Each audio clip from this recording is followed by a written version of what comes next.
Perfect. Chad L. Coleman, thank you again for this opportunity to talk about two of your up and coming projects and roles. Before I get into it, I'm not gonna lie to you. Sometimes your characters you have on TV they rub me the wrong way. They do rub me the wrong way. Oh my God. We're getting off to an incredible start. We get up. Holy I moly. had to because Holy I'm moly. a fan of the Orville, and Klyden was one of those characters where I was just like, oh, hey man, let's start to do it. I don't, Fucking dead. I'm like, Chad plays these yeah. characters were, but it's just a testament to who you are, and I just like to start that off as like just a little opener. But Yeah, brother, no worries. it's just a testament to how well you can portray these characters. Oh, I do go all in, that's for sure. Nice. Uh, I don't want to give anything away, but he did do one thing, but the pendulum did swing. Right? Yeah, yeah. The pendulum did swing. That's all I'll say. Definitely. Yeah. So before I get into even learn a little bit more about you, I want to get into Christmas Prayer. I love the concept of this movie. I love your character, Pastor Andre. Can you give me a little bit more background about the movie, the role, and why you chose it? Oh, sure. Well, let's go in this order. Last question first. My brother is an amazing minister in Richmond, Virginia, where I'm from. I grew up in the church, and my brother has always been a beacon of light and a role model. So he's the pastor at East End Fellowship, a church that is multicultural and just very positive and nurturing to the community and all about togetherness and unity. And, we're in a very polarizing, divisive time. And Mhm. my brother is one of those voices that's standing in the gap and trying to bring people together. Um, Next question. Well, that was the inspiration for playing this pastor. The content of this piece is amazing.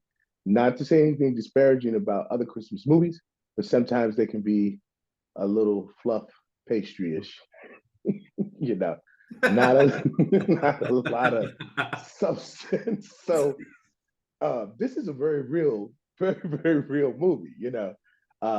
I think Sky Dennis did an amazing job of keeping it grounded. I think we're living in a time that when people smell the cheese, they are not pleased. So it's so rich and real and so reflective of our community and the ability for the community to rally around the pastor. You don't see that often either.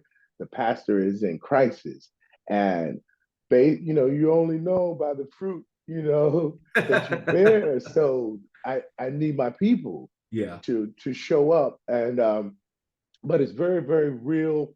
I think everybody's going to be nudging each other during the airing to say, "Oh, I know him. Oh, I know her. Yeah. Oh, no, they didn't." So from a cultural standpoint, I think people are going to be incredibly pleased, and then it just has a universal appeal to it. Right now, again, as I said, with the divisive nature of the country, and we need to be creating content that is about bringing people together. So that's huge. And then when you say Marla Gibbs and you say Stan Shaw, I say yes. And then you say Creflo Dollar, and I go, what? I don't get to rock with Creflo, man. I mean, I just I was floored. So and the cast, incredibly strong cast, and yeah, something I'm proud of and hoping that will be a classic to people. I think it's going to be an instant classic. I really do. No, definitely. And I can agree with you on about sometimes the fluff because sometimes with the holidays, when it comes to movies, we always kind of love this type of instant, like, even the time when the main character or when one of the characters are going through something, it's not like ridiculously crazy, right? It's always like a little something. And then we spend about 45 minutes, people falling in love. I seen a tweet Yeah. where it said between now and December 25th, if I bump into somebody, I found my soulmate. It said Hallmark rights, not me. Exactly. No, definitely. Exactly. I love it. And with your character with Pastor Andre, I think that's one thing is since he's already a recovering abuser of alcohol, and then you have Yeah. Sully past coming back to hunt him, it's really giving layers to it where it's a different type of redemption for a black pastor, because most of the time pastors when they are in the media it's always something a little bit more to the extreme, but this time where it's him having to defend his honor, he's like, wait, I've done nothing wrong, like, I'm not lying, you guys, like you can't argue, wait, Absolutely. I wasn't ready. Yes, indeed. Yes, indeed. And I love representing that aspect. There's so many people who suffer with that and deal with the challenges of alcoholism. It's a very real deal in the community, very real deal in the world. So I'm honored to take that on because, again, you want to inspire hope. It can be done. And we want to show it to you in a more real time like way. And yes, the pastor too got some problems. He got some problems. That's It's right. all right, Joe. It's all right. So, but yeah, I joke, but at the same time, yes, it's so important. No one can deny that that's one heck of a challenge for so many. So to be able to take it on in a very real, grounded way, yeah, I'm all for that. Please bring it on. Nice, I love that, and it humanizes him as well too. That's it. A lot of times a lot of the movies when we see the pastor, it's very evangelic, right? They're always That's right. very up on his They pedestal. already float. They're on the pedestal, right? They're already part in the Red Sea, and it's like, no. Guess what? Everyone. So it makes it that much more relatable. We all have real problems, and I too have to, negotiate these issues and find my way through. And through faith, family, community, I too ride through. Nice, I love that. Now switching gears, I'm excited to see you on Superman Lois and Lane as Bruno Mannheim. Yes, yes. This is absolutely one of the most amazing roles I've been given the opportunity to play. Thank you, Greg Berlanti. Thank you, CW, Todd, all the showrunners. And it is an amazing role. This role has so many socio-political levels to it. It's a very deep, very real deal. And a little bit, you saw like how Black Panther, it was layered. Now, Yeah, I'm not talking Chadwick, obviously, that kind of component to it. No, but you saw what the truth of that brought to the film. So we're dealing with some situations and circumstances and his backstory that are so deep and rich. And he's the type of guy that you listen and you hear and you don't just go villain, yeah. very three-dimensional man, he's a leader, he's inspired people, he's helped change lives. It's an incredible role. And the gray area is the gray area. Uh, but yeah, this is really incredible. Really I'm over the moon excited for people to see this one. Nice. I think with your role in this one, I was looking at it and comparing it a little bit more to when you look at like Black Lightning and you have they always call him the albino, but they have a different name for him. Or when you looked at Luke Cage and then you had Mhm. what's her name? Whitaker, her character. You have these kind of like mob bosses that are black, but they're so multifaceted, like their ranking up is one that came from the social, political, economic climates of those times where Mhm. they remind you of that, but then at the same time they still are in the community, but then they still are mobsters. It's like a fine line between like, well, I mean, they do give back, but they do shoot people, Yeah, So absolutely, absolutely.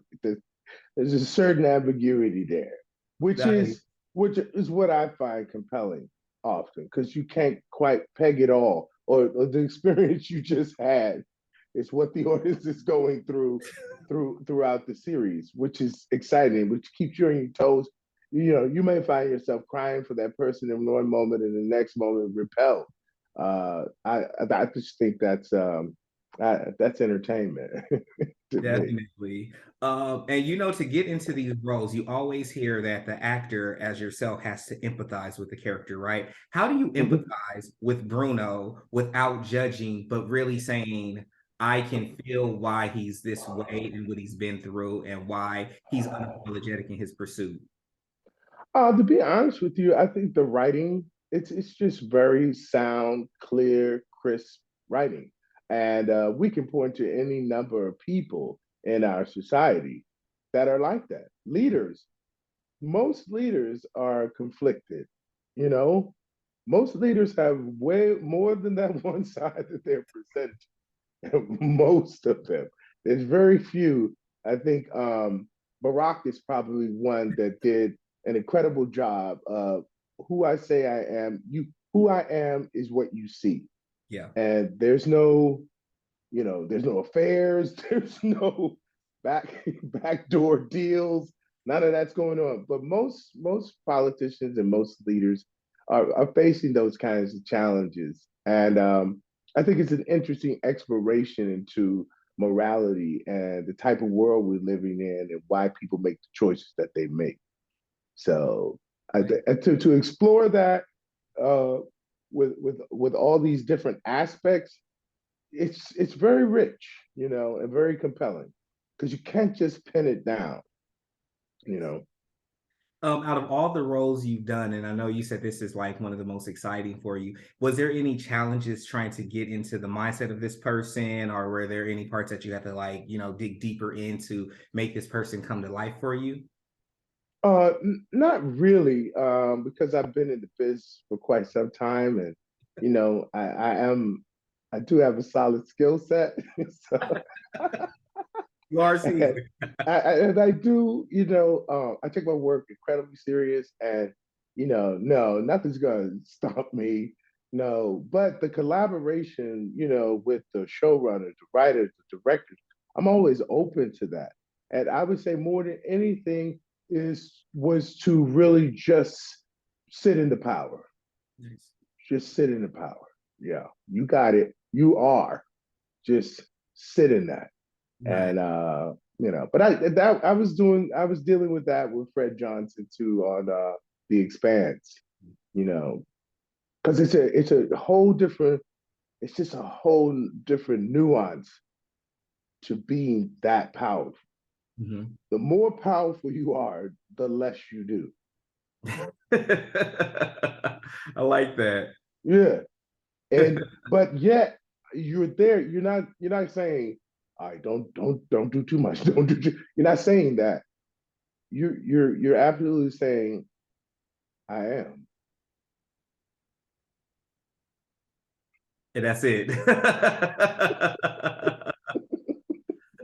And Nice. and when you're playing against someone else and you do that, it takes them on a little ride. That's the It's secret just a to it. lot of fun. It's a lot of fun. Nice. Well, perfect. Look, I have 5 minutes left. I want to make sure again, being conscious of your time. You Mhm. have been in this industry so long and you've been able to have so many variety of roles. You're not like pigeonholed to one character, like we talked about earlier. Some of your characters, I just want to shake them and be like, get it together, especially like that. I'm Like, gonna get give it you my together. number. I'm gonna give you my number. We gonna talk. We gonna We're gonna talk. talk. We're gonna I'm talk gonna, now. I'm gonna make this okay for you. Because Clyde was getting me into Orville. Oh Oh, I no, know. all jokes aside, just because you've been on some of my favorite shows, and even Yes. loved you in All American as well. Oh, With yeah. that being said, and especially that was a good role of redemption and fatherhood. You that Yes. one you did take me on an emotional journey. I was rooting for you on that one. That one was No, like heartfelt. thank you. Well, thank you. We got somewhere. Um, Yeah. but how have you been able to sustain such a great career that has such a range to it, not just in one way, especially as a black male actor? Yeah. I think I came out of the gate with Cutty as far as, national attention. Cutty was a very complex character. Mhm. Or Dennis Wise was a very complex character.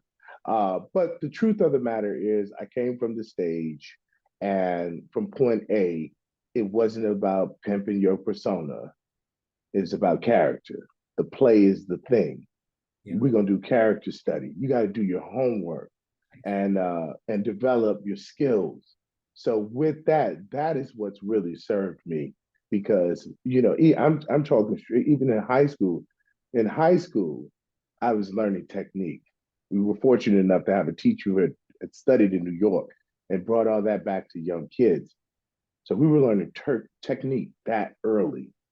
So it's always about the approach and not being pigeonholed and being ready to take on whatever role that's before you. I mean, I played Felix Unger back, the Odd Couple. I don't know if you remember, and they Mhm. did do an all black version too. So I mean, you can only imagine. I was able, I did Shakespeare. You know, we just went. I just went the gamut with it in the work very early on. That really prepared me. And then once people will always say, I love your work. You know, yeah, I dig the character, but your skill set, I think people identify early with my skill set as well, you know, so that I think that helped as well. Nice. Just before we go, you said something that really, resonated with me when you said you don't pimp out you said something about like you don't pimp out the character or the The persona. persona. Yeah. Right. So people, I mean, and it's amazing because it's in this industry, there's such a volume of people. Each person is uniquely who they are. Yeah. And if you have that's just really just amazingly compelling persona, people can't get enough of it. Is that where you have those roles where they're like, hey, I think Chad is playing Chad? And I'll put it to you that, and see, and that's one of the things about me. As a person, it's hard to pigeonhole me. I just don't. I'm an A to Z kind of person. Yeah. I don't just fit one. I look like this, but at the same time, my persona and personality is varied. I could be this way one day, this other day the next. And there's guys and young ladies out there who are they fall into a specific rhythm and style and a way of being, and that's who they are. And it's so many people and actually not that much compelling work. I don't mean to be disparaging, but how much really challenging work do you see? How much work do you really see that you need to do a lot more than just be you? Yeah. You don't. You don't. And then with a certain level of success, then you get, the Denzels of the world that are able to show you, look at all this range I have. Yeah. But so for me, that's where it's the industry is interesting and challenging in that way. I actually need challenging work to show my best self. You know what I mean?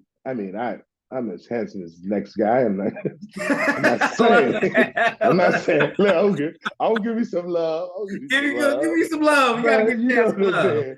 But some people can, roll in pretty boy charisma guy throughout their career. But I am honestly an actor. Yeah. So I am appreciative of Hollywood of appreciating that. Someone like a Forrest Whitaker, Yeah. that kind of depth and brevity to the work. And it ain't all about just how great I look. Yeah. No, I love that. No, thank you. I love that. This is a great way to end this conversation. Chad, again, thank you again for stopping by. I had a great time. I hope you all had a great time too. I always like to make sure the other person has as well. I did, brother. Beautiful, wonderful questions and great personality. And I appreciate the time. Perfect.